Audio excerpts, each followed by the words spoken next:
bicep kills if I knew I was coming. I got a right angle. Episode 4, we got G Money.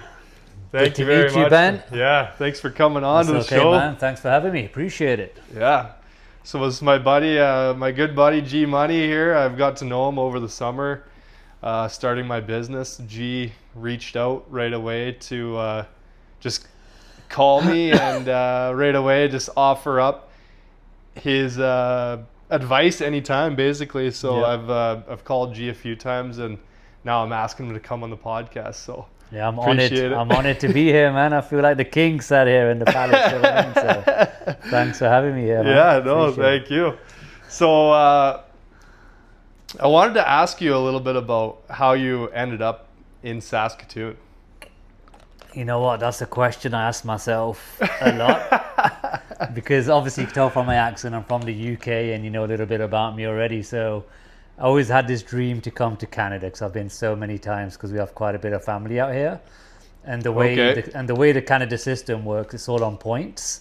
So after 30, I'm not going to give my age away, but after 30 it gets pretty tough to get into Canada.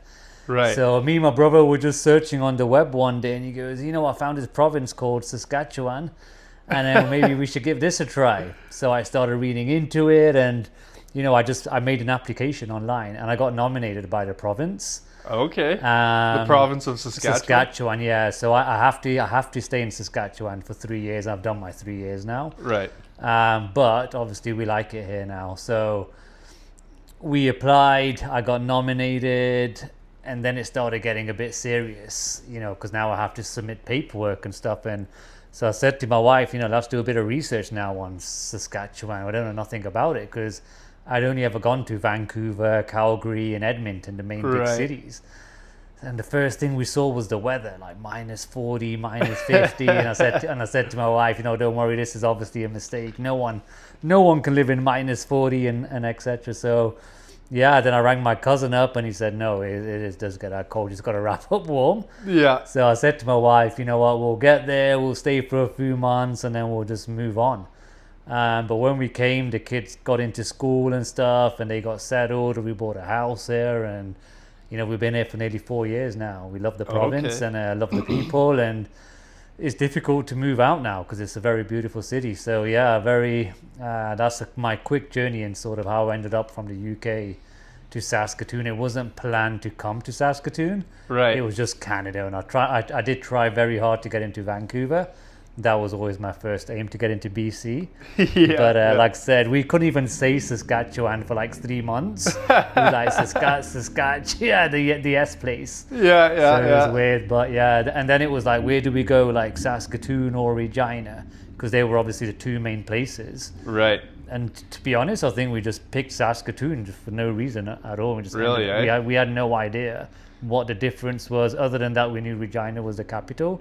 But my wife's in IT, and I guess from the bit of research that I did, there's more entrepreneurship and more startups in Saskatoon. So right. I think that was the reason why we sort of ended up here. Yeah. But so it basically came down to Saskatchewan in general, right? Yeah. Okay, cool. Yeah, no, it's funny that you say that. Regina or Saskatoon, I think you definitely probably made the right decision. I lived in Regina all winter, and it's just one of those cities there. So where did you live in the UK before? And so you've been basically in Canada only for about four years. Coming up to 4 years now. Okay. So in the UK, I lived in a place called Nottingham. Nottingham, So I've heard of it for sure. Yeah, so Nottingham is like one of the big cities, like you guys have your Calgary, your Toronto, and your Vancouver. So in the UK, you'll have your London, your Manchester, Birmingham, and Nottingham. So that is one of the big four.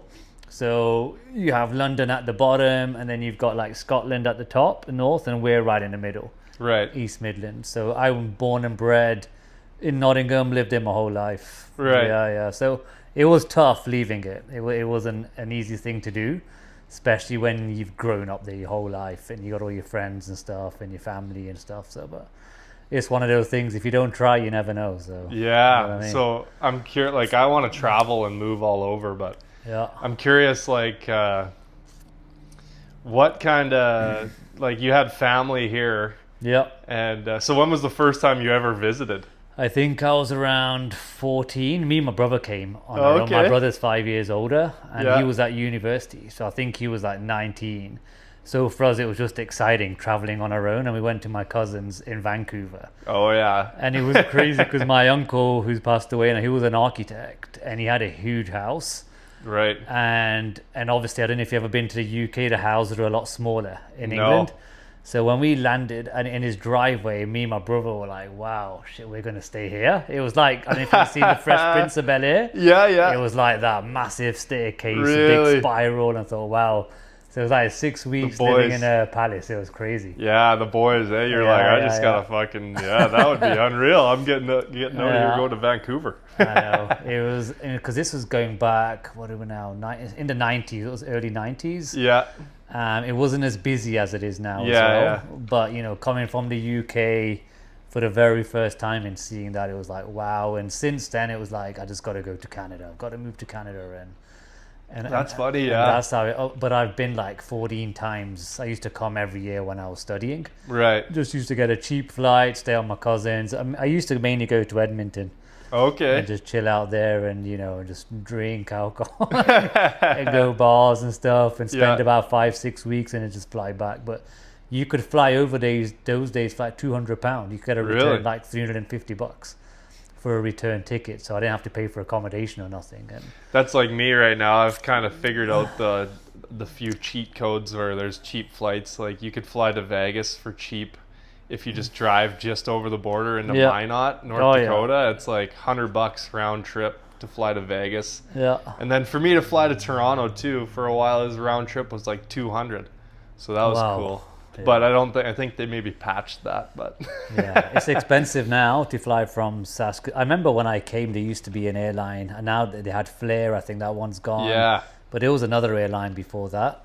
I think they still operate in Calgary and Edmonton, but you could fly to like Toronto for like $85 sometimes, and Edmonton for $40. That's how it should be, eh? Yeah, it's I think just because of where we are, and they probably just haven't got the demand to fill it Yeah. up. So sometimes the prices are crazy. It's funny you say like you were like 14 first time, because I was 14 the first time I ever went to Vancouver too. Oh, serious? Yeah, Wow. and I was like, I grew up pretty much on the farm, like. Oh yeah. So it was funny when I was 14, we all went there for I think it was May Long, Oh just yeah. me and my family, and I remember hearing traffic like honk at each other and Yeah. lay on the horn at each other and being like, oh my god, like I didn't know people actually did that. Just a Yeah. country bumpkin. So it's Yeah. kind of funny, like the big city of Vancouver, but at that time too, I didn't appreciate it for its like beauty either, and like Yeah. the ocean and the mountains and the Oh, yeah. trees and It's a beautiful place. Yeah. And the funny thing used to be UK is very busy. It's very Okay. busy. Like it's got a population now, I don't know, it must be around 70 million. really But if you look on the map, it's a tiny just island. a little, yeah, just And I a remember little when I small used to spot. come Canada and everyone, oh, it's so busy, and we used to look around thinking there's no one here. Yeah, And I yeah, remember Edmonton in the 90s, my cousin used to call it Deadminton because there was no one there. And I remember going to West Ed Mall and it was just empty. Now you can't get parking. yeah. But my cousins used to think it's busy and there was like no one walking around. It was just so funny. It's just a different life, eh? There's so much more. Yeah, but now, coming back after so long, because when I moved here in 2022, I hadn't been here for 20 years. Right. So I saw a massive change. No kidding. Yeah, Yeah. yeah, so- What were some of the biggest changes you noticed? I think the population, the traffic has gone busy. Even Saskatoon, in the last 3.5, 4 years, I've seen it get busy. I've seen the development of houses. It's just growing and growing. Yeah. But the infrastructure doesn't seem to be there. That's the issue. So I can just sort of think like in 5 years' time, the traffic is going to be crazy. Yeah, it is. Yeah, I'm like, well, it seems like all these new developments that they're putting up here are so Yeah. tight too. Like, Yeah. you gotta pull over to the side and let while you're meeting a vehicle, you gotta pull over to the side and let them pass. So They're trying to make it like the UK. make it just tight, boy. Yeah, making it tight. yeah. That's the UK's funny because people park on the walkways. Yeah, hey. And here you have to, if you're going to park on the road, you have to park as if you're driving, if you know what I mean. So Yeah. you can't have the car facing the other way. Right. In the UK, no one cares. Really, You can just eh? stick it wherever you That's want. that's how I am too. I don't give a shit either. Park anywhere. That's Yeah. The only reason why I stopped doing that is because people were getting mad at me. I was like, whatever. But yeah, that's funny. No, I used to be obsessed with London and the UK for some reason. Like I used to watch this show on Netflix called Misfits. Okay. And it's kind of an interesting show. They all got like this storm comes and they all get this power. Yeah. They all get their each individual power. And it was kind of a comedy show, but it's a British show. Okay. And they talk about their flats and like different stuff like that. So you guys call them apartments. Yeah. We just call them flats over there. That's yeah. Which I don't know why I think that's interesting and cool, but I think London, because I remember with my cousins, they were so obsessed with the royal family and all of that, where I think when you live there, no one really cares. Right. It's funny because I've never been to Buckingham Palace my whole life. Yeah. I drove past it once. Really? And I literally just seen it out the car window for like 10 seconds. How far is it from Nottingham? It's Is only it? like 2 hours. Yeah, hey? But it wasn't a thing. You know, Yeah. I guess it's like if I go to Edmonton, I have to go to West End Mall. But my cousins who live there say, oh, we haven't been for like 7 years because it's not a big deal for them. Yeah, that's So kind of I like guess me. it's like that. I'm like, I want to go to West End too. Yeah. But it's the people that live there are like, fuck, it's so busy down there. It is, and because probably Saskatoon's tourists touring. Saskatoon's a small place and we don't really have those big malls. Mm-hmm. So I guess when you go there, you want to make the most of it, and Yeah, you get the 5%. You only pay 5% tax, so that's the bonus. yeah, that's the other thing too. Yeah. Like your dollar goes a little just that much further, I guess. Which is a little bonus. Yeah. So when you were in the UK, you had your business, and so when did you start your business? I had so basically I actually posted a story here asking if anybody had any questions for you. Okay. Then and there was like 3 questions. Okay. I don't know, my phone's over there, but Yeah, you can grab it if you want. but yeah, one of the questions was, when did you start? Yeah. And what made you start your business originally? Yeah. So, great questions. I started in 2012. And when I left university in 99, I worked for 2 companies. Yeah. And they were both like corporate companies. Like, like one was 60,000 employees and one was 90,000 Right. employees. I guess I was quite lucky because I got into sales from the age of 11. I think we had this conversation before because I was buying and selling at school, and it was never really for me about the money. Obviously, I wanted to make money, but it was the buzz, just selling something. Which is interesting, right? And I remember one of my friends, he was also into buying and selling, and we're still good friends now. And every time I'd sell something, he'd go and try and do one better. For example, I started selling samosas because my mom would make samosas. Then he would come back a week later with a different filling. He'd do a different meat filling, so he would try and steal my customers. Then I'd go back and say, if you buy a samosa, you get this free with it. So I'd take the customers back. And that's the bit that I loved. Right. So when I started working in corporate after my degree, I started from the bottom in sales. There's always sales, whether it was door knocking sales, on the phone sales, account management sales to like British Airways and Virgin Atlantic. It was always sales, but the bit that I never enjoyed was the constant meetings. Yeah. And that's what you get in the corporate world. A meeting to discuss a meeting, and nothing was ever getting done. Where I just want to close sales and make money. That's all I ever cared about. So it was an easy decision for me to sort of leave in terms of I want to do my own thing, but at the same time it was hard because I had a family. I think I had my second daughter was born by 2012, so I had a mortgage on the house. So Right. But I'm one of those people, when I have an idea in my head, a bit like coming to Canada, it was a big risk. I have to do it. If it doesn't work, I think, so what? I'll just do something else. Right. And I think that's what entrepreneurs have inside them. And you're very similar to that over the time I've got to know you. We're risk takers. At the end of the day, if it doesn't work, it doesn't work. That's what I was thinking the other day. Well, I was saying that to my friend on the phone the other day too. I was like, you know what? What's the worst thing that's gonna happen to me? Honestly, I was like, even if I didn't pay a single bill for 6 months. Yeah. It's like I'll still be alive, and I was like, I'm okay at least. I don't have kids yet or a wife or or anything where nobody's really relying on me. Yeah. You know, you kind of were a little different. I actually had no idea when you started. I didn't know that you had the wife and the kids already when you started, right? So that's a whole different leap of faith in its own, for sure. It wasn't easy, but it was something I knew I had to do, and I've been thinking about it for a number of years. Yeah. And it had to be, because when I left university, I worked for a utility company, a bit like your Sask Energy and Sask Power here. So everything I did was learning about gas. So I was selling furnaces and designing gas systems, etc. So one thing I realized was everyone needs sales. You know, we had a big sales team and leads were coming in, etc. So I thought, you know what, I'm pretty good at this. I was always number one, whichever sales team I worked in. And I guess it was the hours I put in, the passion that came across. So I thought, what if I start generating sales and then sell them on to a national installer that can just buys the sales off me, and that's what I did. So when I left my job, there was another guy who used to be in my team, and he lost his job about 6 weeks later. And he used to be a sales guy in my team. He used to live about 3 kilometers from my house. So I said, look, why don't you come and work for me on commission only? You know, I'll book the leads, send you out, and every time you sign one up, this is what you're going to make. And he said, you know what, G, I've got nothing to lose. Let me give it a go. And, you know, to cut a long story short, within 6 months, I think I turned over.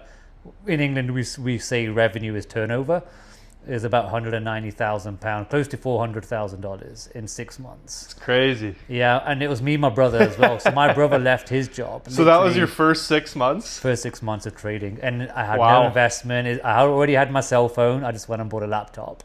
That was it. Right. And I sold some products. I made £700, and I started buying leads with that £700. I think I spent about 400. That 400 became 2,000. Then I bought £800 of leads. Then I made another few thousand, and it just went up. But within like 3 months, I had 8 sales guys, all on commission only. But my brother, he had left his job as well. We used to live on the same street, about 10 doors away. Right. And he was a marketing guy, and I was a sales guy. So it was like a match made in heaven sort of thing. And we never said, you're going to do this and I'm going to do that. It just naturally happened because he just focused on what he was good at. And I said to him, look, this ain't no glamorous job, because I know you're from the corporate, shirt and tie. This is just literally names and numbers, and you got to book calls for our sales guys. That's what this is. And he said, look, I don't really care. I don't really like the corporate stuff either. So when there was 2 of us, I could double the numbers. And then we were literally 7 days a week, 11, 12 hours on the phone. I was buying leads, booking them in for my surveyors. Yeah. Sales would come in every Monday. I would send them off to the installer, and they would pay us the following Friday. And that's how we got into it. You know, that's crazy. I had no idea where the business was going to end up and how it was going to grow. I never thought that far ahead. Yeah. But I learned so much. I made a lot of mistakes as well, don't get me wrong. You know, for the first 2 or 3 years was a massive learning curve. I learned a hell of a lot. I lost money as well, but we made good money as well. But you live and learn, you know. I always say to other youngsters as well, you can do all the business courses in university you want.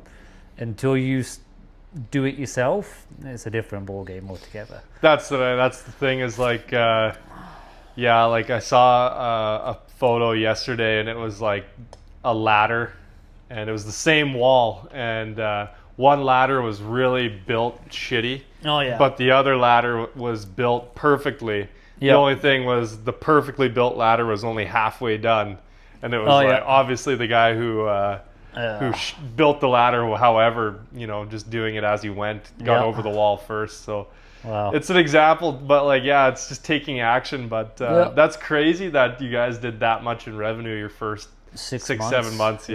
For me, I was like in a completely different thing. So I was working construction, just smoking cigarettes and swinging a hammer. That could be dangerous. And basically it was just like, I'm gonna jump into home-based services because it seems like something that's not gonna cost me an arm and a leg. And Yeah, but then I also thought I'm going to get into doing people's driveways and doing asphalt driveways. Nice. But it was one of those things where I had zero experience in any of that stuff. Yeah. So when I hit the ground, I did not hit the ground running. I just hit the ground. That's how you learn. That's how you learn. But that's how you learn. Yeah, That's exactly it. And that's kind of takes back to what you said. You can take as many courses and do as many things as you want, but you're not gonna actually learn that much sitting in the classroom. No. Opposed to getting out there and doing it. I think the lucky thing as well for me, with my brother, he's very academic. So he's like, we're going to do this, we've got to do it properly. And he goes, I want to put a business plan together. And I said, oh, you do what you want. I'm just booking in leads. So I just left him to it. And I didn't really see the value in it those days. But as time went on, as we grew, then it started making sense. Because having a business and having a company is two different things. Right. You can just be a one-man guy on your own, you make decent money, you're running a business.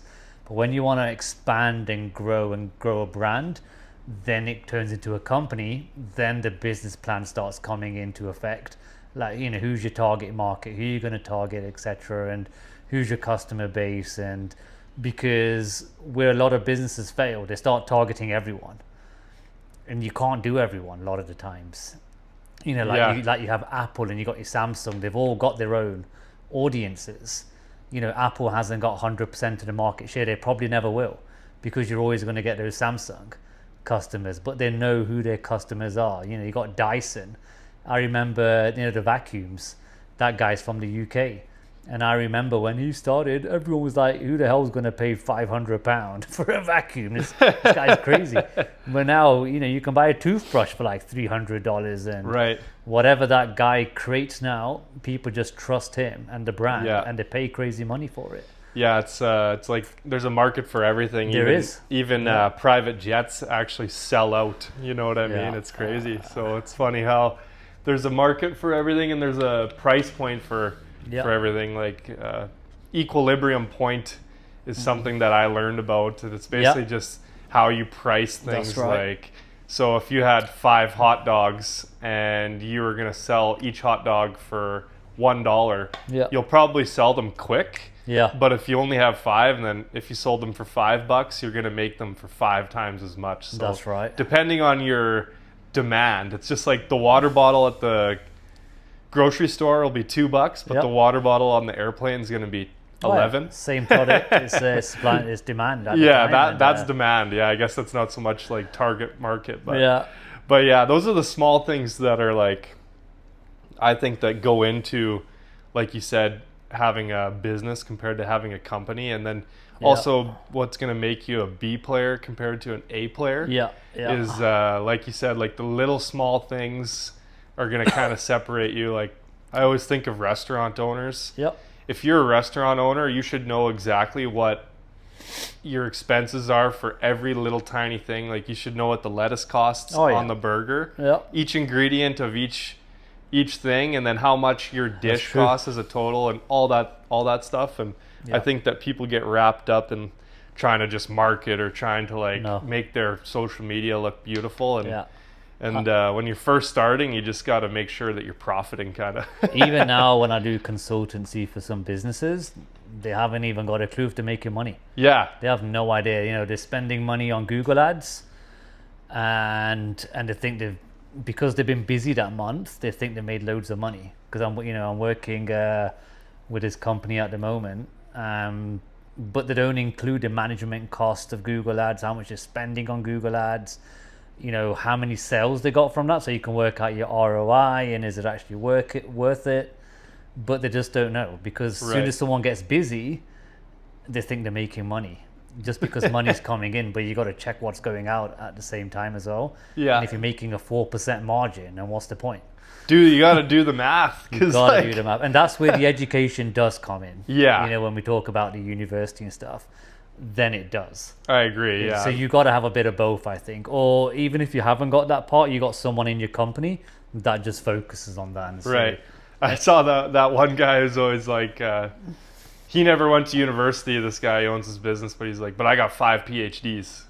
He's like, what do you mean? And it was like, well, I have 5 different employees that are in 5 different areas of my business that Yeah. have PhDs and they're very good at what they do. Oh yeah. So it makes sense, right? I mean, if you look at someone like Richard Branson, you know, he was my idol when I grew up. He still is, you know. And I remember going for job interviews once, and I used to quote these guys in interviews. You know, you haven't got the experience, etc. Sales is sales to me. I don't really care what the product is because I can learn the product. Yeah. And then I used to give an example. Well, Richard Branson owns Virgin. Do you think he can fly a plane? They say no, but he still runs it. Yeah, yeah. You know, he runs Virgin trains. Do you think he drives a train every morning? Yeah. You That's know- like freaking Yeah. Mike Bezos. Do you think he's out here delivering packages? Yeah. So, you know, when you're running a company, one of the biggest things I learned is having a team of people you can trust, because you can't learn everything. As a business owner, I always say it's important to have that vision where you want to go. Yeah. You have to have someone that with that vision, and then you surround yourself with the right people, and everyone does the dedicated sort of task. Because trying to do a bit of accounts, a bit of sales, a bit of marketing, Yeah. you're gonna burn yourself out. But when you start off, and you know, that's how I started off. I was everything. That's how you have to start. You That's have the to. only thing. Yeah. And- Because yeah, I remember you telling me on the phone one time, like, well, unfortunately, when you start, you have to wear a bit of every hat. You have to freaking do some marketing, do some of the jobs, do some of the sales, do this, do that, yeah. do your own taxes, all that jazz. And I think that's where people kind of end up, you know, that's the hard part. Like, Yeah. say you're a roofer.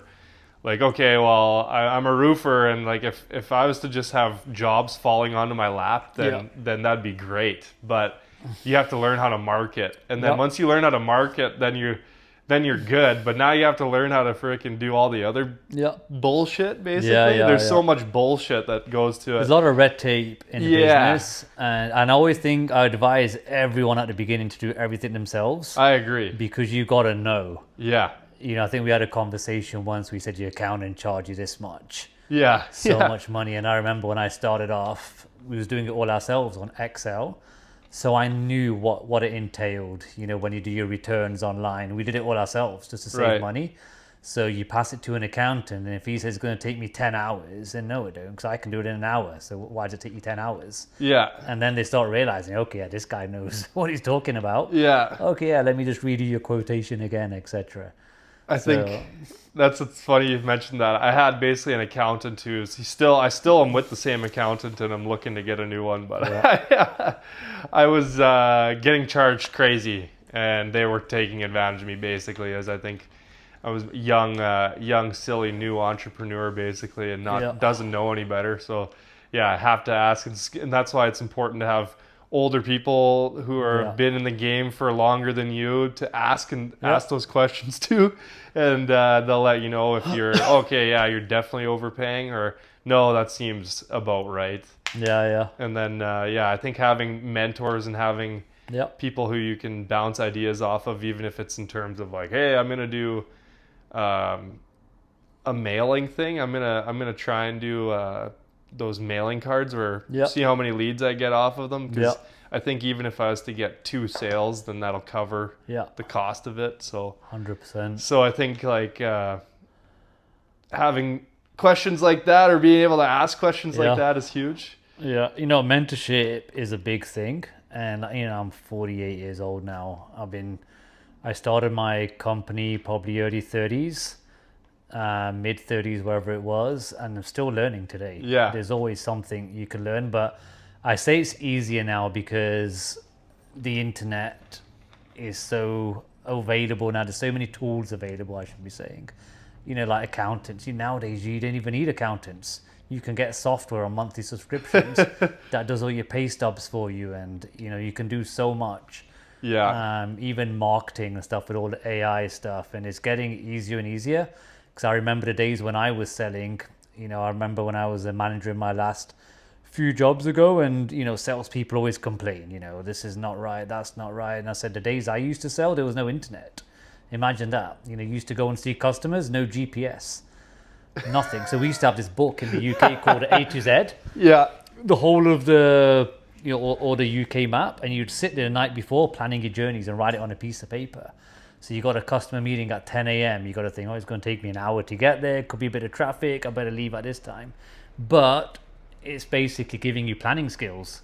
You didn't realize it was just normal. So when I hear youngsters nowadays complain, oh yeah, you know, I can't sell this because of X, Y, and Z, or they've got better brochures than I have, or they've got an iPad, etc. It don't mean nothing to me, you know, because people buy from people. You're soft. At the end of the day, yeah. And then that too, right? Yeah, people buy from people. Yeah, that's so funny. Like, yeah, it's so funny you say that. Just the no GPS, like even that. I didn't even think of that. Like, even now, nothing. I'm lucky. I go if we're gonna go door to door and go do door to door sales, I'll look at Google Earth and try and find the top tier, neighborhoods first, and then it takes you right there, quickest route there. Set it up, and then I still got guys being like, "Well, where should I go?"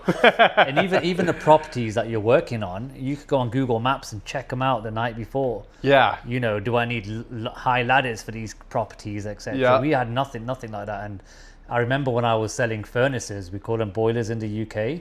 It's a very technical product, very technical. So they send you on a course for like 6 weeks. So you got to take it all in.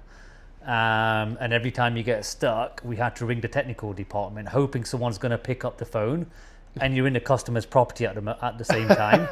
So you got to do it in such a way so they don't think that this guy don't know what he's talking about. Yeah. Where now I could just go on my phone and just Google stuff. It was so easy. So different, right? It was very, very hard. It was those days, but we got around it. Yeah. So take me back to the UK. Yeah. Take me back to 12 years old, hanging out in the UK. What the heck were you guys up to? So were you playing sports or what? Yeah, so back in those days, it was just, it was funny. My best friend, he used to live 5 doors away from me. So I remember moving. Classic. I remember moving to that street. I think I was 5.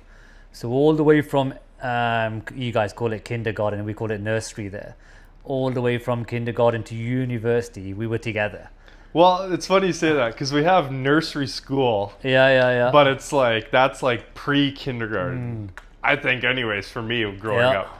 I don't know how it is in Saskatchewan because I'm from Manitoba. Yeah. Like when you're like 3 and 4, I guess you have like nursery school. Yeah. And then kindergarten when you're, I don't know, 5. Yeah. And then 5, I suppose. But anyways, like... So that's all we, he was my best friend, and I remember it was just literally knocking on people's doors and say, do you want to come and kick a ball? Yeah. Or do you want to go to the park and kick a ball? And we used to have a bike, they called BMXs those days. They were like really popular bikes. Yeah. And that's all we used to do, just ride our bikes and just play soccer on the streets. Yeah. And there was no cars on the roads those days. I remember you'd have like one lucky guy's got a car, so we never had to worry about traffic or anything, or nothing like that. Everybody would ride on the bus and the trains and like that, and walking. 'Cause remember, UK small, right? So it's not like here where you gotta get to the other end, and what do? You can pretty much walk to a lot of places. Yeah. I could walk to the city center, which is like downtown here. I could get there like in 20 minutes. Right. So you could walk to a lot of places. Here, walking there is going to take you forever. Yeah, and you don't have that weather issue either, so you can pretty much get around. But yeah, that was us growing up, just knocking on people's doors 7 days a week, and parents would just say, make sure you're home by 7 o'clock, whatever, that's the time you're going to have your tea or whatever. Yeah. And that was it. And then we just used to play on the streets, but I knew everyone. Right. Everyone knew everyone. And again, you don't realize you're building social skills. Because if I look at my kids today, they don't do that. I don't think anyone does that nowadays. They're just on the phones, or watching YouTube or Netflix. I can even see it in a difference between my oldest sibling, who's born in 97. Oh yeah. And then my youngest sibling, who's born in 2012. You can see the difference between just like, obviously the childhoods, right? Like one childhood had like no electronics, where one childhood is full of electronics. Yeah. So I'm not saying you can tell a difference between the two people. Obviously one of them is really young. But I'm just saying it's crazy. Like obviously the childhood is just way different, right? Like the lifestyle in general is everybody's Snapchatting each other or texting each other compared to when I was growing up, when I was 12, We used to just, I remember that today because I was going through all my customers from May Yeah. and texting them, letting them know that we're going to be doing Christmas lights. Yeah. And I was memorizing a lot of their numbers and then putting it into my phone quick and texting them. Yeah. And it brought me back to when I was like 10, 11. And that's what I used to do, is just pick up the house phone. Yeah. And you had your friend's phone Oh yeah. memorized by heart, and you give them a ring, and then you want to come over and ride the bikes or what? Yeah. It's funny you say that, because my dad now, I think he's 80 or coming to 81. Oh yeah. Very old school. Very old school. He finally got an iPhone. We talked him into having one. And I remember being at his house a few years back before I came to Canada. And on the back of his phone, he's got a piece of paper stuck with some tape. He's got my phone number on the back, my brother's, my mom's. Dad, what the hell is this? He goes, "Oh, these are your numbers." I said, "You do know you can store the phone numbers in contact?" "Oh, that's too complicated for me because I just do this." And the same with his TV remote control. You turn it over, he's got all the popular channels with all the numbers. So I said, "Oh, I'll put this channel on," and straight away he knows what number it is. Where I'm trying to mess around because I told you my way's better. Yeah. I just know straight away.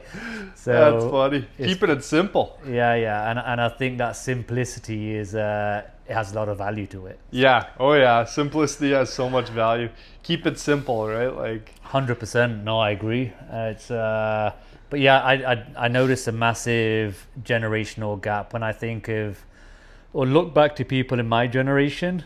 Everyone's a lot more talkative because of how we've grown up. Right. Because I was 22 when I got my first cell phone. I still remember the conversation with my dad at university, because only a few people had cell phones and I wanted one. And I said, "Dad, can I have a cell phone?" He goes, "Can you pay for it?" I said, "No." He said, "Well, you can't have one then." That was the end of the conversation. I said, "Okay, fair enough." And but it used to be pay as you go those days. There weren't like contracts and stuff like you get now. So you could buy like $10 credits, £10 credits, or £20 credits, and just stick it on your phone. Yeah. But it was so expensive. 2 or 3 phone calls and your £20 gone. That's like $40 gone. It was now it's so cheap. You never had those free minutes and free texting. None of that existed. I remember that even when I was like, because this would have been like probably 2009 or 10 when my sister got a cell phone, and it wasn't an iPhone or anything like that. It was just a cell phone. Oh yeah. And I just remember being like just going on it, and I had nobody to call. Just call random numbers. And eat up all of her minutes, and it was like the end of the world that the minutes are getting eaten up, right? Like it's like that now in my house. If the Wi-Fi goes off, Wi-Fi goes off, end of the world. Yeah, I bet. Like, I remember last year, it was about 6 p.m. in the winter. The electric went off, and we had no power for like 4 hours. And the kids were like, "What are we gonna do? What can we do now?"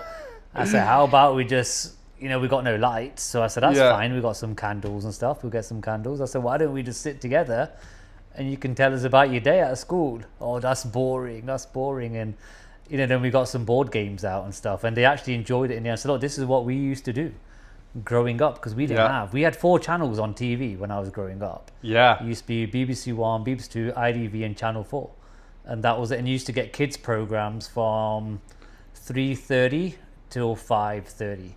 That was it, because everyone's back from school. Yeah. And you have your kids programs, and that's it. It's done. But we didn't know any different. And that's it at 5:30. Then Dad's home. And they're now the home, kids and then are they're watching news and stuff. Yeah. But that was everyone in England.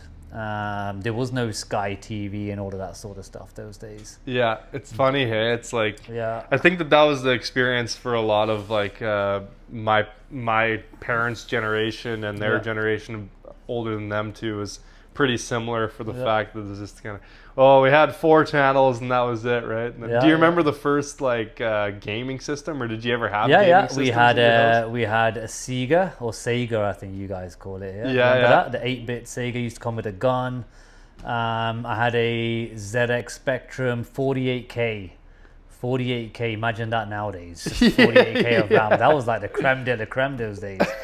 Then I got a Commodore 64, because I was big in my computer games, because I used to sell them at school. Right. And back in the day, I don't know, you probably won't know this, if you want to play a game, you used to get like a little cassette. Yeah. And you'd have a tape recorder that used to come with the computer, connected with a cable, and you had to load the game. It would take like 15 minutes, and then the game would finally load and you could play it. But what would happen Really? sometimes, it'll get to like 18 minutes, only 2 minutes to go, and then it would crash.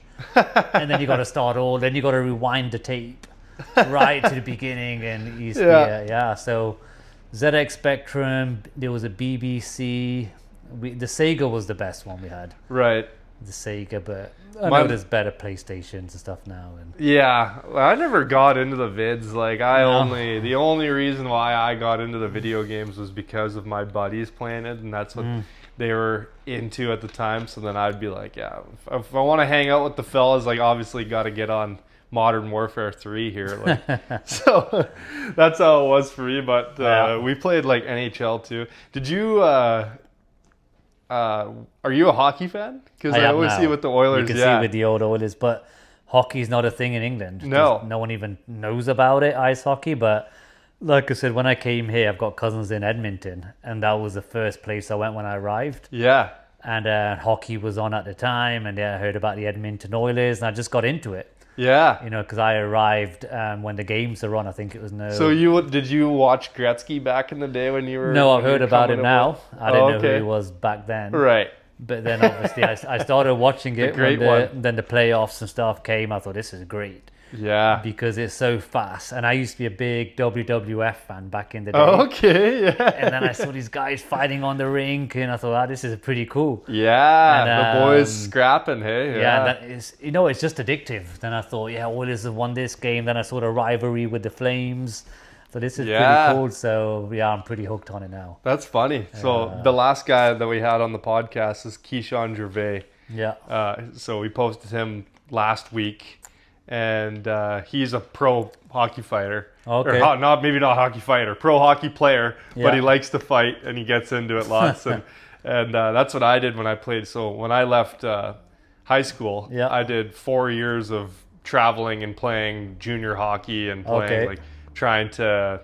So it's kind of like, I don't know how you'd compare it to like football in the United Kingdom, but hockey is the equivalent to our football. Exactly the same. Like, you guys are crazy about hockey. Yeah. It's the same over there. The salaries are crazy for the players there. The salaries are crazy. Yeah. But I think obviously the thing with the UK Premiership is global. Yeah. Because I even see people here that are crazy about it. Where I think this hockey thing is more Canadian. It's very Canadian. Just like how football is, I'd say, very American. Yeah. Like, I don't know if you can really say that it's one of those sports. It's not even in the Olympics, right? Like, it's not even a thing in the UK. Yeah, you might get the odd person that will probably stream it and watch it, but it wouldn't come on regular TV. Yeah, it wouldn't even come on regular TV, eh? Hockey or football, No. It's funny because you guys call football soccer. Yeah. And I can never understand because you play with your feet. So I'm thinking, why don't you call What's soccer in the UK? Nothing? Football. It's just soccer. We know what you guys mean. Yeah. But no one calls it soccer. It's right. Football. It's always been football from day one. Right. Yeah. I was terrible at soccer. Oh my gosh. Or football. So they stuck me in net. I was the goalie. I'm kind of lanky, so I used to freaking... And I couldn't even kick the ball when I was in net. I used to throw it because I could get it down the field further if I threw it. Yeah, but we were on a co-ed team, guys and girls, and we would... Yeah, it was like one of those teams. We were bad. It's a sport that every youngster wants to get into, and everyone wants to be that...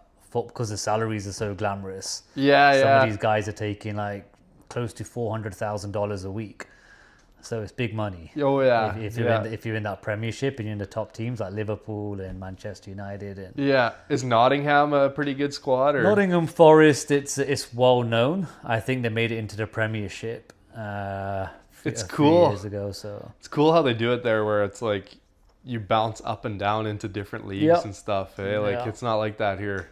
It's funny because I do a lot of sales training and coaching, and I remember when I used to work at Shaw when I first came, and I was managing the whole of Saskatchewan and parts of Ontario, and one thing I introduced there was a Premiership type league table for the sales guys for the whole region. So my region, I had another manager in Manitoba, so we were both under the same director. Yeah.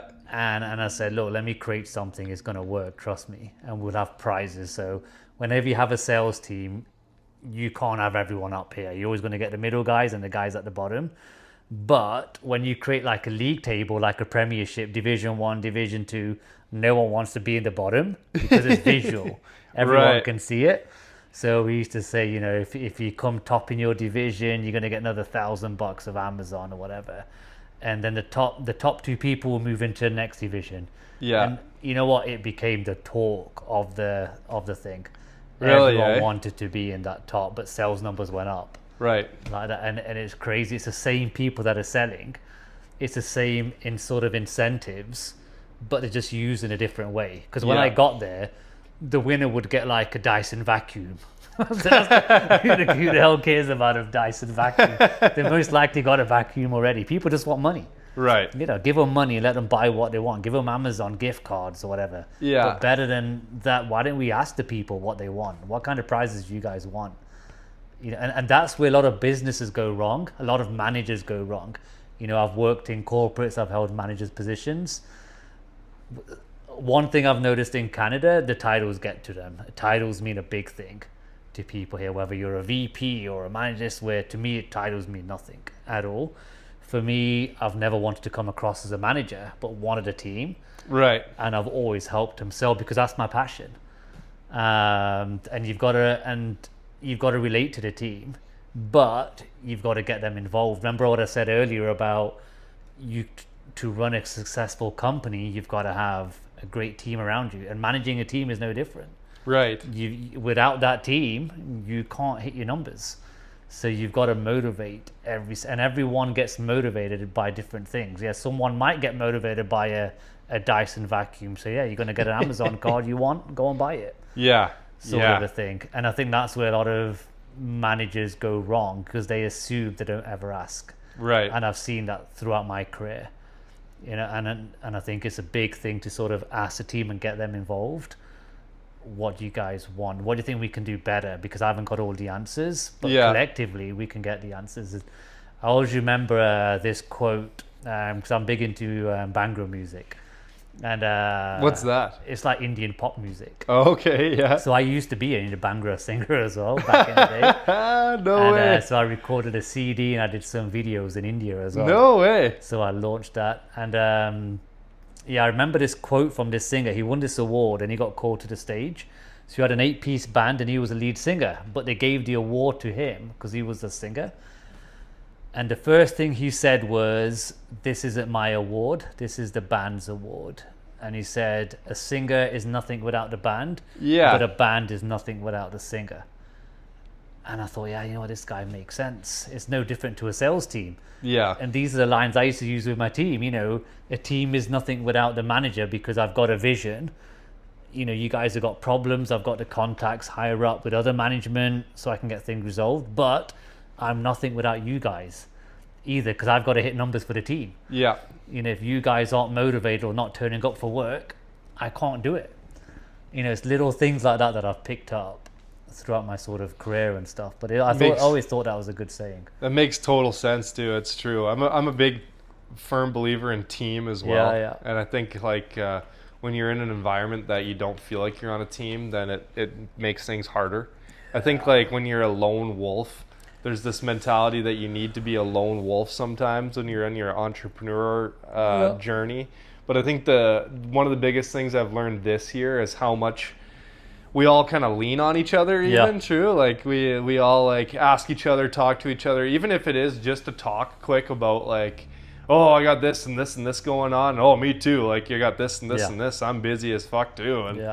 And so it's funny like how much you do lean on each other, and you're kind of like you're there for each other. So I think like the best people in business have teams and they build teams, and they're not so much like a powerhouse or know everything about, say, what they're selling or what they are providing, as much as they're really good at leading teams and finding the right people to fit those roles. So I think like identifying A players and B players and being able to put them into the proper positions, give them a good situation where they want to continue to work for you, and then also continue to ask them, like you're saying, get their feedback. People can like say whatever they want about Trump, but one of the things that I learned about seeing a video of him is apparently something he does all the time is he's always asking the people on his team, like in his businesses. He's asking anybody, even if it's the bottom guy who doesn't have a say in anything, he'll kind of ask him his opinion just to hear kind of everybody's perspective. And I think that's probably. And there's a lot of things with Trump as well because I'm really into body language, and I watch when he gets interviewed and stuff. And if you ever watch this guy getting interviewed, he's always leaning forward, which shows dominance. Right, red tie. He's always in sort of control of that interview. And again, I've come across weak managers, especially in the UK. You know, managing teams in the UK, sales is damn hard. It's bloody hard because everyone's very outspoken in the UK. Here, it's very friendly, and they'll probably say stuff behind your back. Where there, I've had people swear at me in team meetings, and you got to be tough back. You have to be, otherwise they'll just walk all over you. So when I watch this guy do his interviews and stuff, you can tell he's in control. Right. Whether he says the right things or wrong things are two different things, but he knows he's in control of that meeting. And the same when you're running a company. You have all these people around you, but you still got to be in control. And it's no different to like a prime minister of a country. You know, if you look at the UK politics there, they had a new prime minister 12 months ago. The country is going downhill. He's got the lowest polling rating ever in history. He's going to be gone, and then by Christmas he'll be gone. Right. Because his leadership is all over the place. People are telling him what to do. He's got no control over his team. Right. Because he's lost that authority. But you have to gain that authority through respect as well. So, you know, when you're a leader as well, I'm a big believer in not dictating to people. It's the way you sort of come across. And I think when you're from a sales background as well, it definitely helps because you have a way with your words. You want to get, you know, rather than saying, you know, Ben, get this done, or you better do it by tomorrow. Or saying, Ben, you're fantastic at doing this. You know, you're the man for this job. I would love for you to do this for me tomorrow. The second one sounds a bit better, and you think, you know what, G believes in me over everyone else. Still going to get the same outcome. Yeah. But it's how you approach it. I agree. And you have to do that with your team. Another good example of the way that things are worded is like, okay, G, like if me and you work really, really, really hard and we put in a lot of hours right now, and we've put our best foot forward here, then we're going to come out in the end and we're going to actually have a lot of money to show for it, and things are going to be great. Yeah. Opposed to, we're going to make a ton of money, but we're going to have to work super, super hard, and we're going to have to, you know, really bear down. And you know, so it's crazy how you're saying the exact same thing, but because it's worded differently, it just sounds that much different. Like, it makes it seem like, we're going to get there, but it's going to be so hard. You know, opposed to the payoff in the end, it's like, this is going to suck. I mean, another example of that is, again, I use Keir Starmer. He's the UK Prime Minister. Since he's come into power, it's been doom and gloom. Things are really bad, and, you know, we're going to have tougher times before we get better, and people are thinking, damn, you know, things are expensive as they are. This guy's talking about it's going to get worse.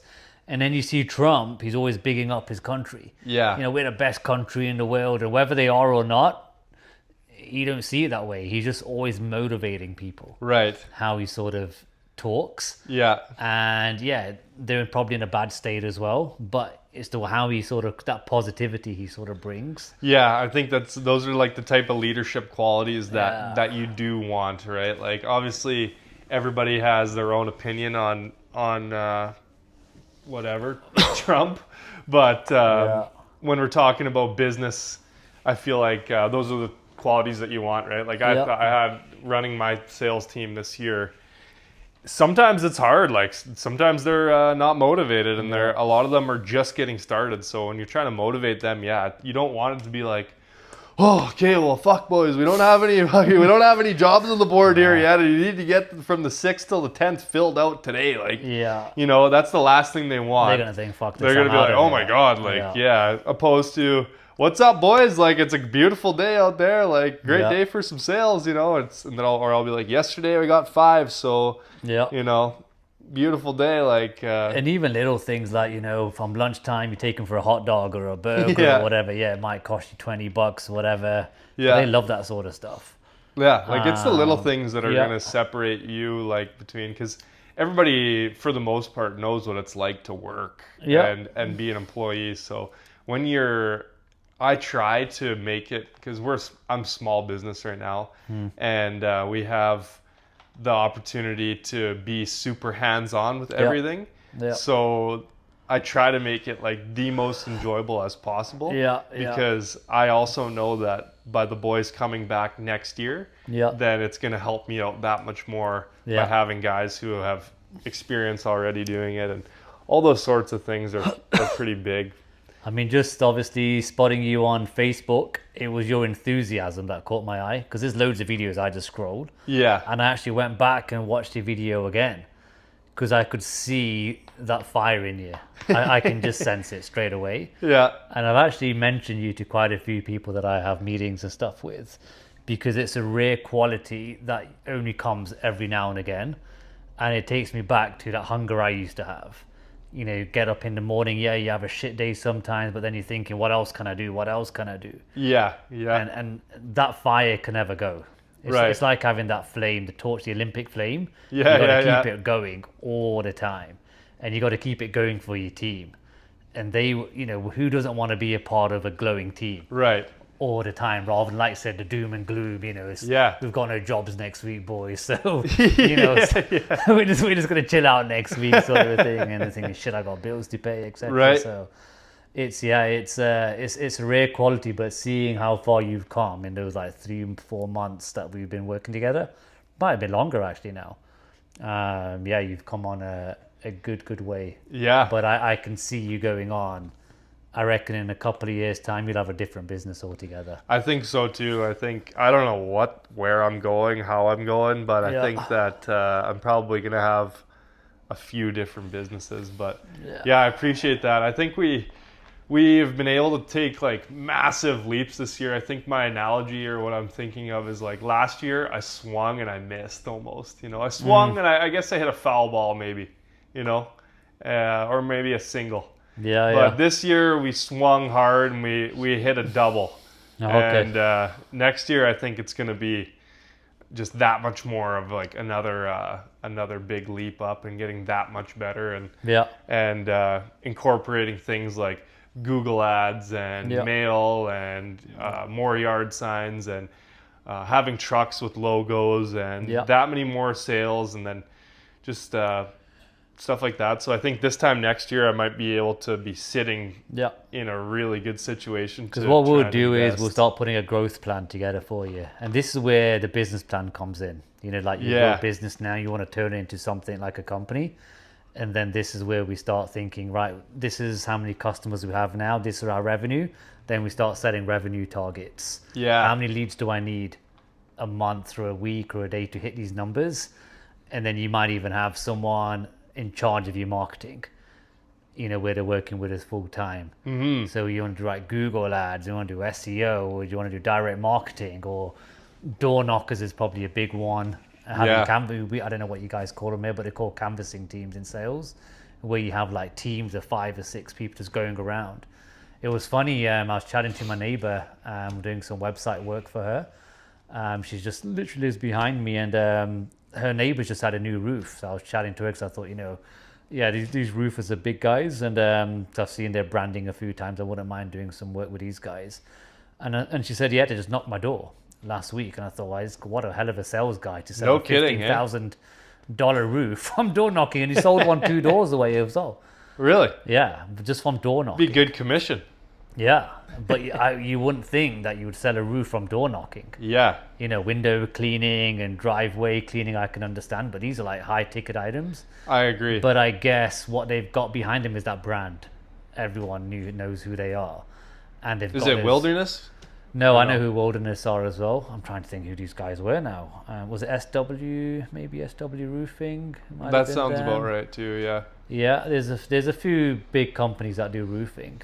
But yeah, that's the other thing. When you have a powerful brand, you can go into anything and people will just trust you. I agree, yeah. That's the thing. And that's the thing that takes time. and it takes money to build. Yeah. But a brand doesn't come overnight. It takes years and years and years, and to build that sort of trust, that's what takes time. It's a bit like being a pop star.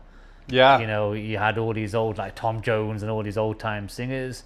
They put that graft in. They didn't really care about the fame and stuff. It was their passion to be a singer. Right. And then you have people like the Spice Girls, like, you know, overnight stars, and then they're gone. Then they have to go into something else because they have that lifestyle to maintain, but they haven't learned the art. Right. It was just they look the piece, and they've got some people to market them and get them on TV, and they'll make a couple of songs. Same with business. You know, you want to be in for the long haul.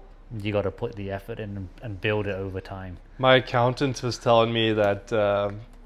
I was just telling him the one day, I was like, you know, I feel like I'm making so much money, and like you said at the start of the podcast, like just because you're super busy doesn't necessarily mean that you're making a ton of money. And that was the situation that I was in. Yeah. We had brought in, I think, $36,000 in the month of May. Yep. And it felt like we had pretty much nothing to show for it.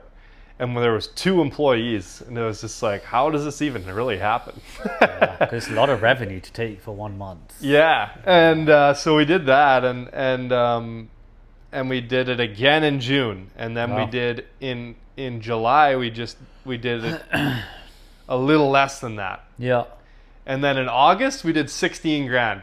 But in August it was our most profitable month, which is, it was like, how did that happen? But the reason why is because we marketed so hard in those first 3 months, that there was that trickle effect after for August. So August had all those later people that we weren't spending marketing on, but they had heard of us or referrals or XYZ for whatever reason why they ended up texting us a little bit later. And we ended up profiting that much more. So equilibrium point, how much you're spending on to actually make and stuff like that. So, but I was talking to my accountant about that, and he was like, yeah, it's crazy. Like, there's businesses that make crazy amounts of money overnight. They don't make no profit. I know loads of businesses like that.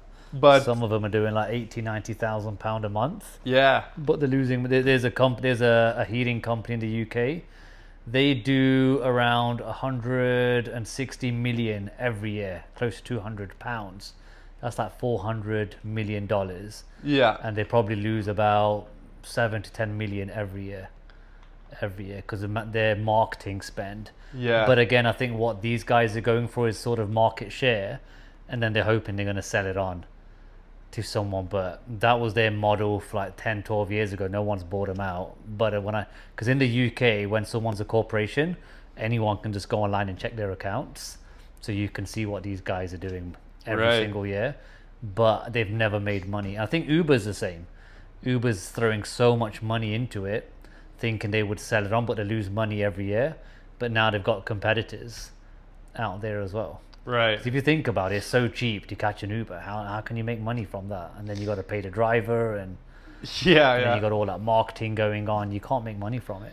Yeah, it's interesting. And now, like you said too, there's other businesses that are doing it. So you're not the only business. It's not like you have a monopoly there either. No. You know?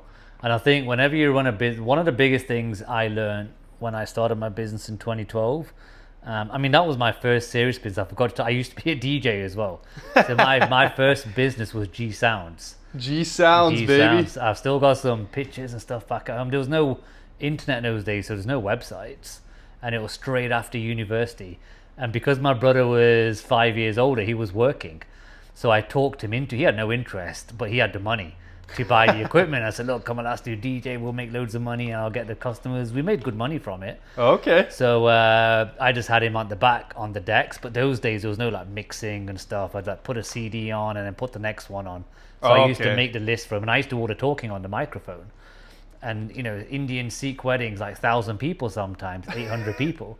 But again, how we sort of grew up on the streets, you know, it didn't matter to me that there's 500 people just standing on a stage and sort of talking. Yeah. But yeah, that was my first real business. That's funny. When I first started G Sounds DJing, man, it was funny. And one of my friends used to play the Indian drum. Yeah. And he was at university in his final year. And I used to say to him, would you want to come on weekends? Because I was booked for like 3-4 months for weddings. And how did I get my customer just print loads of flyers off and just distribute them? Right. So again, when you get your first booking, you put all your cards on the table, and there's always someone that's got a birthday party coming up and blah blah blah. But that was my first real business, just cheap marketing. But one thing I realized when I started my next business, the HVAC company, you've either got to be cheap at the bottom end or you've got to be top end. Someone taught me that. When we started off, we was in the middle, thinking we can just sell to everyone. You know, if we can get a bit more money from this customer, we'll just up it. If this guy wants to go cheap, we'll just go cheap. But what you find then is no one really knows what you stand for.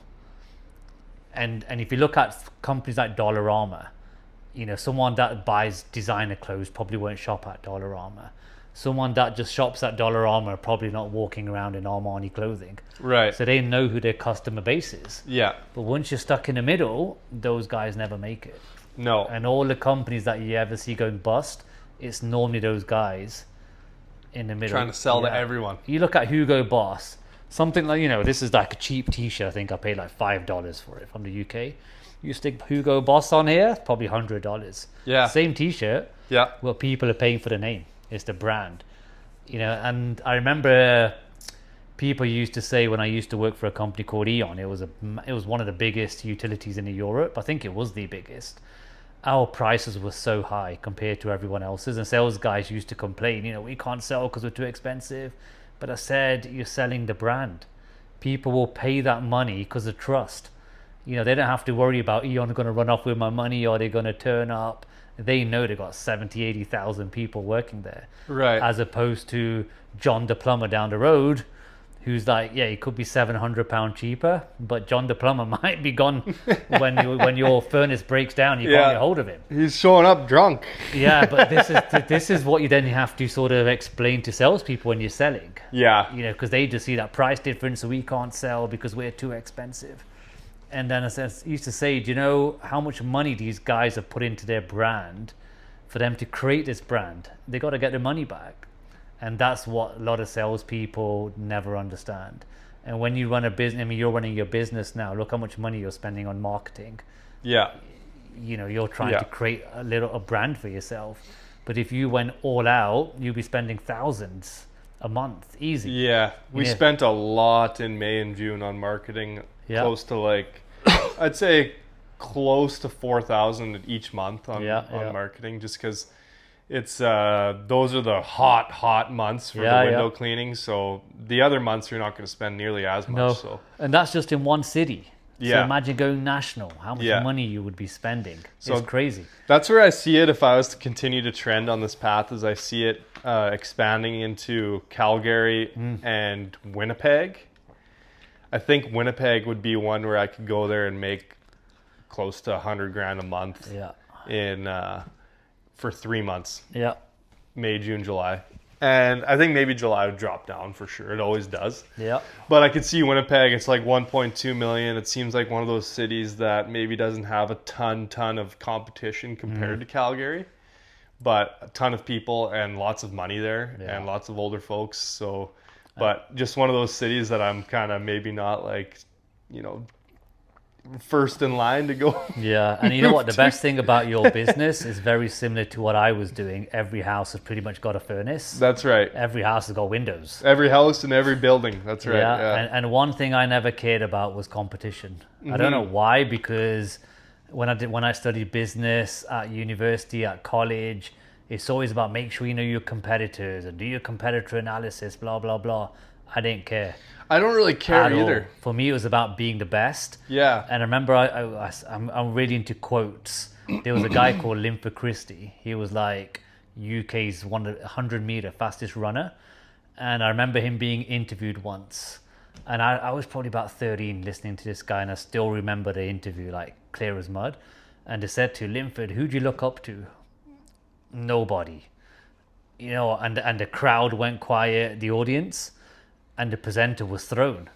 And he goes, what do you mean you don't look up to nobody? Because I don't look up to anybody. Because everyone looks up to somebody. Like Mike Tyson looked up to Muhammad Ali, and he mentioned a singer that looked up to Michael Jackson. And he goes, I don't look up to nobody. He goes, you want to know why?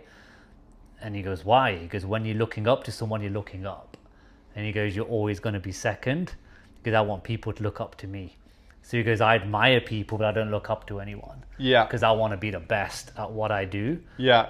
And you know what? When I heard that, I thought, wow, this is so powerful. And I was the same in sales.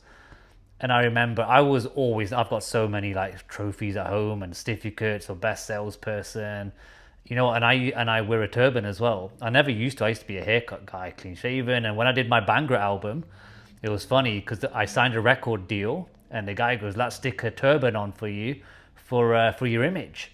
And he goes, I know about marketing. And I thought, okay, if it's going to get me more sales, I'm game for that. So I had no idea how to tie a turban. My dad wears one, so he tied it on for me. And then we did this label and he goes, we're going to go to India. We're going to do 2 videos, professional videos. So I had to tie a turban on again because that was my image. That's crazy. Then this guy put a website together for me. My turban was on there again. I came back. So I used to have a day job as a sales rep, account manager. In the evening, I used to do gigs. No one at work knew what I was doing. I had like literally 2 lives going. So I had to stick my turban on the evenings because that was my image. It's like Hannah Montana. And in the daytime, I take it off and come to work. Oh shit, this is... And then, you know, eventually I thought I'm just going to grow my hair and I'll just stick a turban on. And that was the whole reason why I sort of grew my hair in. But it wasn't anything to do with religious beliefs or anything. Okay. It was just like, if it's going to get me more sales, yeah, why not? But, you know, when you're selling with a turban on, it was harder. Yeah. It was definitely harder because the first thing people say to me, what's that on your head?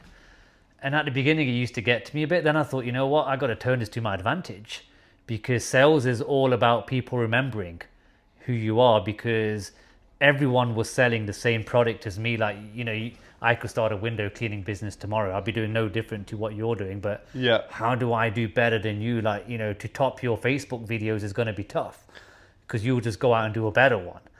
So for me, it was like, you know what, I can use this to my advantage because people can remember me. You know, so I used to talk about the Bangra story all the time, and then they used to get interest. Oh, I used to be a singer, and say, yeah, I'm on YouTube, and sometimes I'll show them a YouTube video. But people would remember me, and that was the beauty of it. Yeah. But yeah, so that's one thing, running the business, that competition, never be worried about. Yeah, you got to be aware of who your competitors are, but I never aligned my pricing to them. So I wanted to be the most expensive. You just spoke about you did less jobs for more money. When I started off, we were running around like crazy fools, hardly making anything. Oh yeah, we did 60 furnaces this month, but we made 5,000 profit. That's nothing. I might as well just get a job. You know, and I can make more with sales through commission. So then it was about going for high end. That's where the business plan then came in. You know what my brother used to talk about. So who's our market? Who are we going to go for? We don't really care about the people that want cash in hand and want to cheap. We want those people that want to work with us. They want a new bathroom suite fitting. They want a home renovation doing. Right. They want to spend the money, but they know these guys are going to turn up. So then it was about, how do I get people's trust? It's all about reviews. You know, so our reviews went crazy. There used to be this thing called which is like the most reputable review site in the UK. Okay. So even global brands, they want to be members of Which. And then you have the UK customers, I think they've got like 20 million subscriptions, where everyone used to pay £2 a month of subscription. So if someone wants a plumber, they would go onto the Which website. It's huge. I was the only guy that won the Which award twice. I don't know about now, but the times when I won it. Yeah. And then they gave us the logo of the Which winner. It was all over my website, all over my vans, and it made it easier for the sales guys. Look, yeah, we're £1,000 more expensive, but you want the best, you pay for it. Right. But we used to do a top job. You know, when our furnace was installed, we used to make sure everything's vacuumed up, everything's fully clean. We used to explain to the customer how everything works. That's the difference, is you can't price the highest, but you got to back it up. You have to back it up. That's exactly it. And then the installers used to get paid good money as well. So I was a big believer in not keeping the money for myself. Shit is going back to having that best team, and how do you hold on to the best? You know, I remember those days people were paying 250 a day rate. I was paying 400 to attract the best people. Right. And they were never going to go in it. But I said, you can't be in and out. This is your vacuum. You got to clean up. And then they had to make the customer sign something at the end to make sure they give 5-star rating and make sure they've ticked every single box on cleanliness. Were they polite? Did they put feet coverings on when they came in? They had that checklist. So those are big things. Like, but this was from the business plan. Yeah. This was like, okay, now we're going to go crazy, because we took that business to like a 16 million Canadian dollar revenue in 8 years. I had no idea it was going to be like that when I started from the bedroom. Yeah, tell us a little bit about that. So I got another question here. Yeah. So there's 3 questions. So there's a few here. Okay. So the first one you already answered. What made you start it? And that was kind of because you were getting to that point where climbing the corporate ladder was a little bit meh. Yeah. And you were ready to do your own thing, right? Yeah. And then, so tell us a little bit about the actual business. Like you said, it was called Red One. Two Red. So me and my brother, so there's 2 of us. And my surname's Lall, which just means red in English. So me and my brother were sat in my bedroom when I said, look, I'm going to start my company. And he said, look, I've got to give a 3 months notice to leave my job. 3 months? 3 months in the UK. Yeah, the more senior position you have. Right. Because they can't fill those roles in like 2 weeks. Right. So I said, oh, what do I call myself? Because, we've had this conversation before. Yeah, we're going to do insulation, but then I might get into heating. I want to do home renovations. So we said, how about 2 Red? I said, yeah, 2 Red's good, but it doesn't mean anything. So he said, what about a strap line? I said, you know what, whatever we do, we're always going to be improving the lives of people. So strapline became improving homes every day. Right. 2 Red. And again, we talked about how do you get remembered. Why do you call yourselves 2 Red? And so I used to explain the story to everyone. Yeah, there's 2 of us, and everyone remembered us. So that was one thing I learned. Whenever you start a business, it doesn't have to be related to the name, to what you're doing, because then it limits what you can sort of do. That's true too. Yeah. Yeah. So it does. Virgin. Why did he call himself Virgin? Because it was a brand new. It was just new. Because I read his book.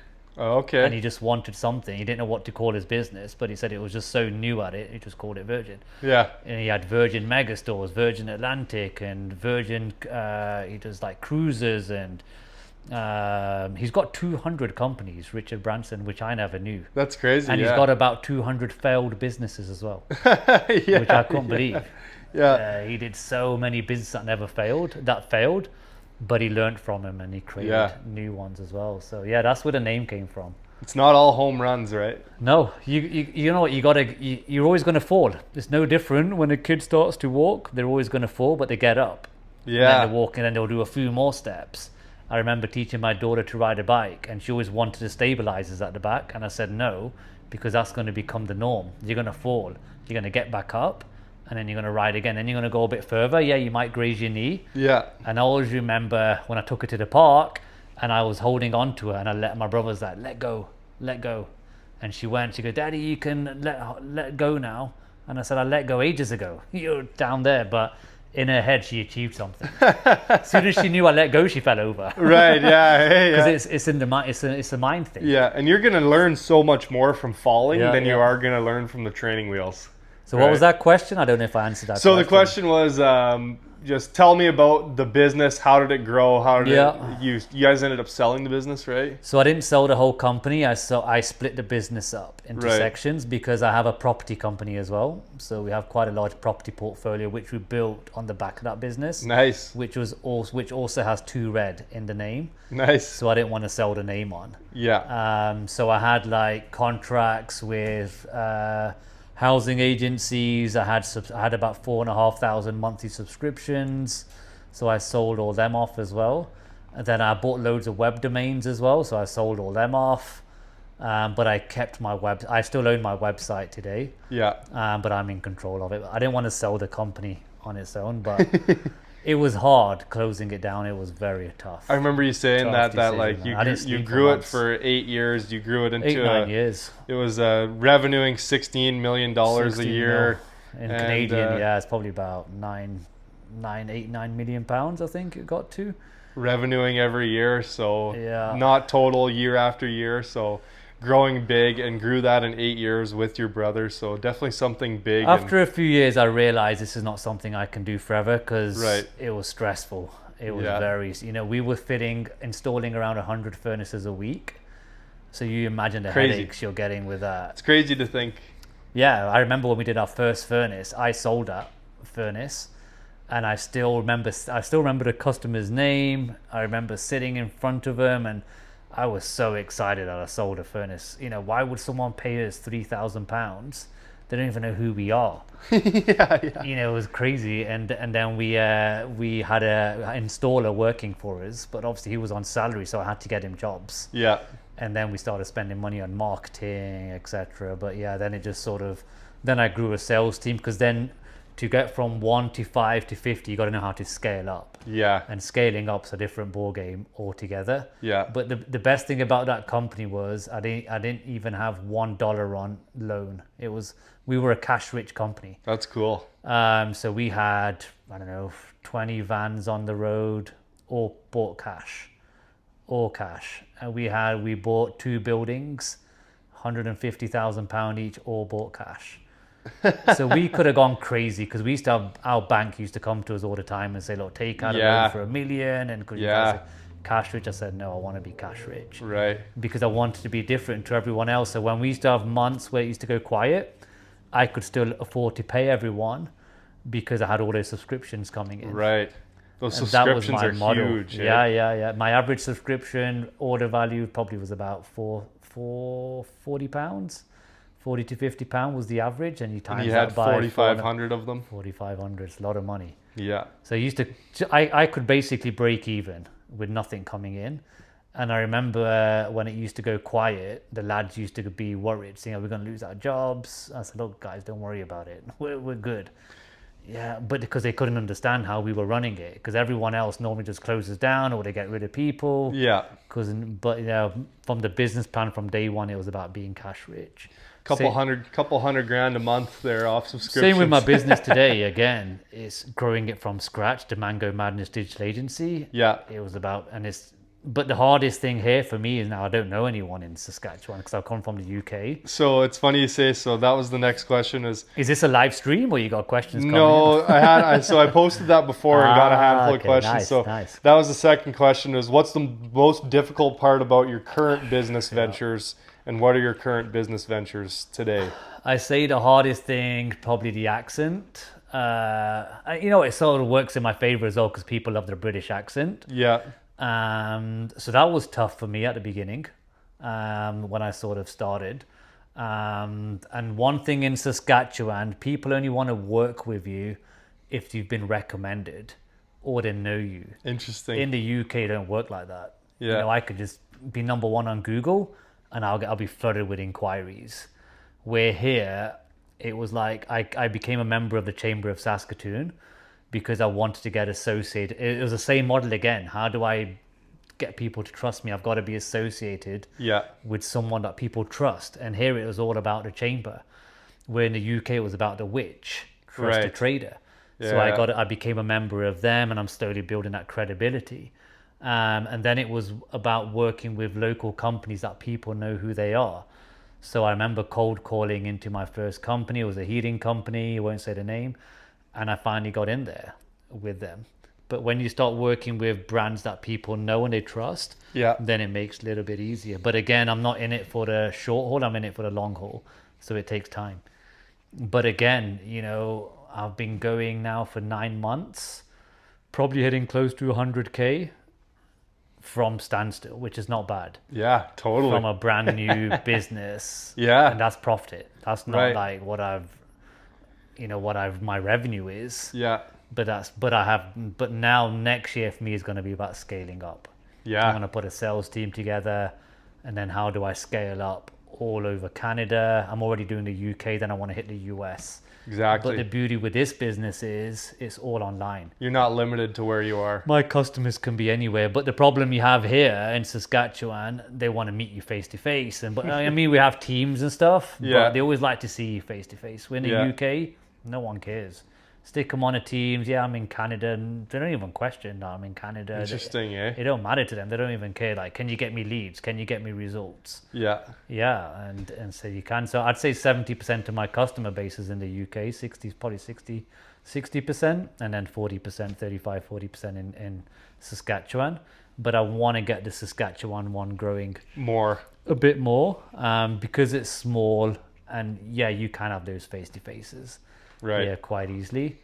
But yeah, I mean, I've just come back from the UK. I already have a lead gen company. I've just set up another lead generation company. Okay. In the UK, which is for furnaces. Yeah, and then you sell the leads. Sell the leads on. This is anyone who wants a new furnace, air conditioning, all the latest tech to do with heating. And it's all AI driven. It's going to have an AI phone receptionist on there as well, speaks in pretty much every language. And it will basically ask for the customer's name, number, what they're interested in, and it automatically sends it to an installer. And because it's a pay-as-you-go system, they already have money on my account. And then every time they get a lead, the money just gets deducted. Right. But there's no contracts. Again, so they pay $400, and then each lead that they get, Nick just takes $50 off their account. So each lead, £20 a lead. In the UK, the average lead is 80. So I've undercut everyone. How have I undercut everyone? I don't have the overheads. So again, it was about how do I make something different to everyone else? Yeah. There's other lead companies out there. They've got 20, 30 staff. They've got buildings. This is just me, my brother again. Online, I've got another system which is connected through API connection. So all my installers are on the other system. A lead comes in, it automatically just goes to them. Money just gets deducted straight away. There's no contracts. Everyone else ties them into year contracts. Yeah. No contracts with mine. You don't like my leads, take your money back and go. Yeah. It's £20 a lead. You can't complain because they're paying 80 plus at the moment. Some companies are charging like over £100 a lead. Yeah. I mean, you're into marketing yourself now. You see how valuable leads are. Yeah. Exactly. Leads are huge. Yeah, I mean, leads are money. Leads are money, and sales are money. Like I was saying, anybody could go, if you're a roofer and you know how to build roofs, and you just constantly, your phone is just ringing for people to come to you, then that's one thing. But you have to get to that point where your phone is ringing, because that's the hardest part. It's very hard. I've seen tradespeople that are so good at what they do, but they got no work. Exactly. You have no work, because that's the thing. You could be the best window cleaner in the world, but if you're not getting any sales, then that's the hardest thing ever. I've got to say, you are a good window cleaner, because you cleaned my windows a few months ago. And I think I told you, I picked my daughter up from school, and the first thing she said, and I never told her you was around, "Oh, Dad, the windows look clean." I was like, that's pretty good. Yeah, that's how you know. People sometimes, I can't even tell. Well, you can tell. That's the common difference. Yeah. And it's funny, when I came here, I was gonna start doing what you do, because in the UK it's a big thing having your windows cleaned. They do it differently, but it's cheap. It's like I used to pay £12-13 a house, but they're in and out in like 10 minutes. But they come every 4 weeks. Yeah. So the windows don't get dirty. But they do pretty much every house on the estate. And they will have, and from one van, you can do 8 houses in one go. Because they have the big tub of water on the back. Yeah. And they have all these pipes coming out. All these hoses. And every 10 minutes, 10 houses are done. Another 10 minutes, another 10 houses are done. So the van's it's a numbers full. Game. And the funny thing was, I was chatting to my brother last month.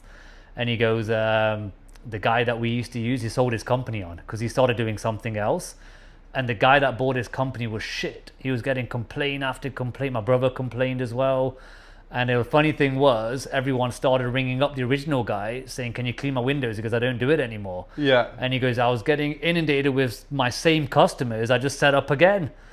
He just set up a different name. But his customer service was just so... I used to play snooker, because I'm a big snooker pool player. Oh, okay. And he was a really good talker, and we became really good friends, and we used to go and play pool and stuff.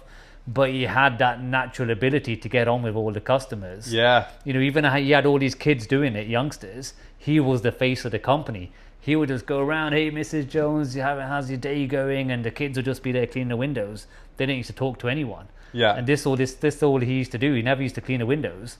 He just used to make sure he's getting money off everyone and just talk to everyone. And it was funny.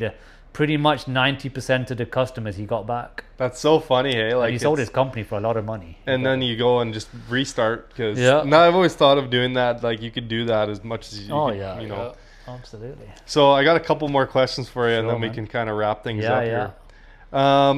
here. No, this is kind of an interesting, fun question. Yeah. What's something that you blew money on for fun? For fun, I'll be honest with in you. your days here. Okay, yeah, I'll tell you. When I came to Edmonton, I just finished university, 1999. Yeah. And I remember my mom gave me about £300 spending money, which is about $600. And I came for a couple of months, and within a week it all gone. It was just alcohol, pretty much. Yeah, the funny yeah. thing was, my uncle and aunt, they had a death in their family in India or something, so they had to go. So just my cousins left. Yeah. So I was 21, and my cousins, the oldest cousin was like 20, 18 and 15. And it was just us guys.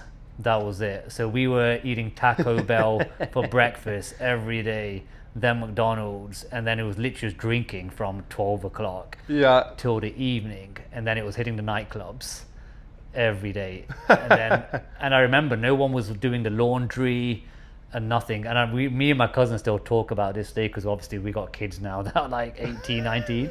And I said, do you remember I ran out of clothes to wear? And I remember I used to dry myself with the same t-shirt and put it back on after a shower, because it was just literally just alcohol everywhere. And I did blow a lot of money. Oh, I yeah. remember my mom had to send me more money over. So where are you spending the money? Oh yeah, I'm just buying clothes and treating my cousins. And it was literally just blowing money. It was fun. I've never regretted it. Shots. It was good. And I always remember one of my cousins, they bought me a shot. I think it was over 100% proof, and I had no idea. And they all said, knock it back. And I was the only one that knocked it back, and they didn't. And my mouth was burning. And I was like, ah. And I remember the guy from the bar, he knew who they were going to fuck me up, and he's got me a big jug of water. Yeah, And I yeah, literally yeah. threw it all over my face. It was crazy. But yeah, that was one vacation I'll never forget. Yeah, it was like yeah. 7-8 weeks of just madness. It wasn't just like once a week, 7 days a week. Yeah, Just for doing like the same 2 thing months. over and over. But yeah. So when you sold your business, you never went out and bought yourself anything crazy? You know what? One thing I've always had is nice cars.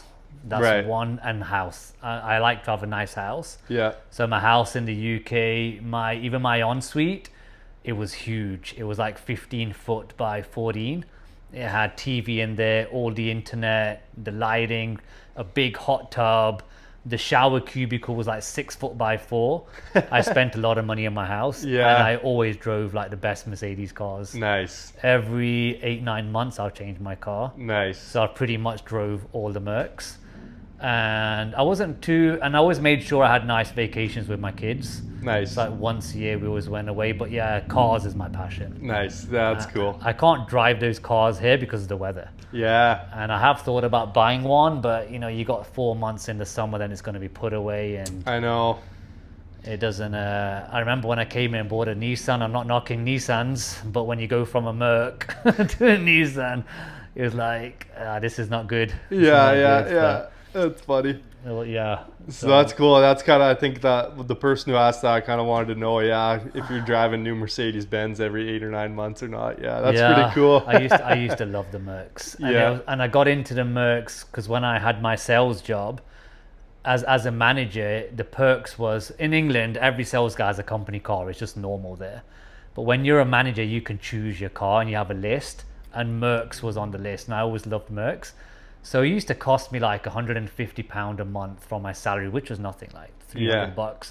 But your gas is all paid for, and your maintenance is all paid for, your servicing, Nice. everything is paid for. So for $300, everything is paid for from insurance. Yeah. So it was nothing. And Yeah, then since makes that day, I sense. thought I can't go. I have to have a Merc. And it was funny because even when I left my job and started my company, I thought I have to have a Merc. Yeah. And that was the first thing I got was a Mercedes. I thought that's all I've driven, and yeah, I love my cars.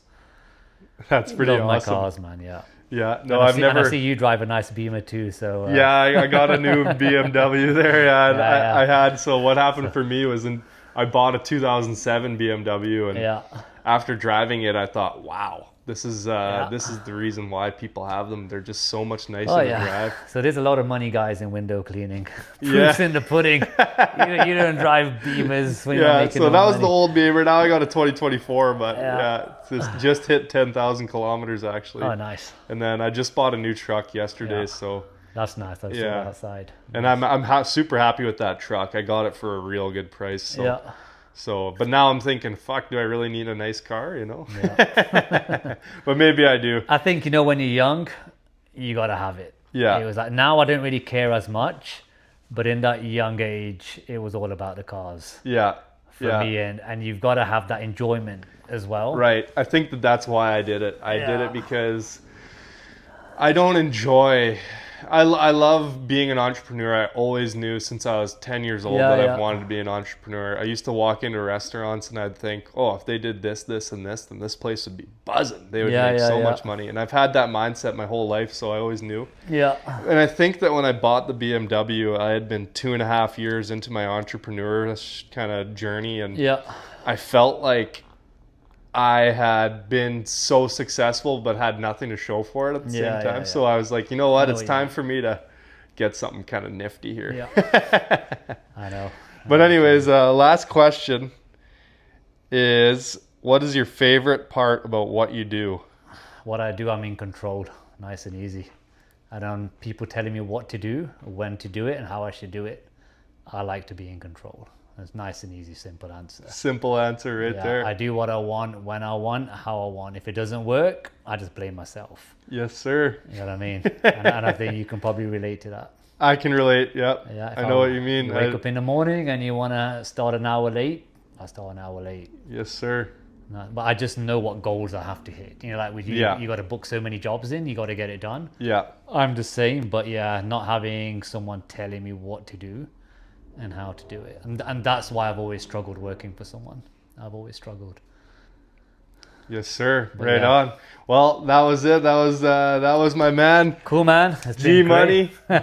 Gurdeep Lal. Yeah. Thank you so much for Thank coming. you, man. Thank you for inviting me and having me. It's been good. I Yes, didn't realize sir. we've been chatting for 2 hours now. I know. Wow. Yeah, it's funny. It's it clicks by. Like Yeah. we did a couple that were only an hour long, and then now Yeah. we've done a few that are 2 hours. So I feel like however the conversation's rolling, we just kind of roll Yeah, with it. exactly, man. No, it's been Yeah. great, man. I love talking business and just general life, and it was just natural. Yeah. You know, I've done these in the past with a reading off a sheet. It was like, nah, you can't do I that. know. I try to make it as even like as natural as Yeah, possible yeah. because I don't want to make it an interview. I just want to make it Yeah. a conversation. And I was going to put my shirt and tie on first. I thought, Yeah, hey. this guy's going to give me a job. Yeah. But thank you, man. Okay, yeah, thank you. What an episode. What an interview. I'm laying in my bed right now, but thank you guys so much for watching. Just finished editing this and I'm uploading it right now. So thanks so much for getting all the way to the end of the video. You guys are beauties. Stay tuned for the next one.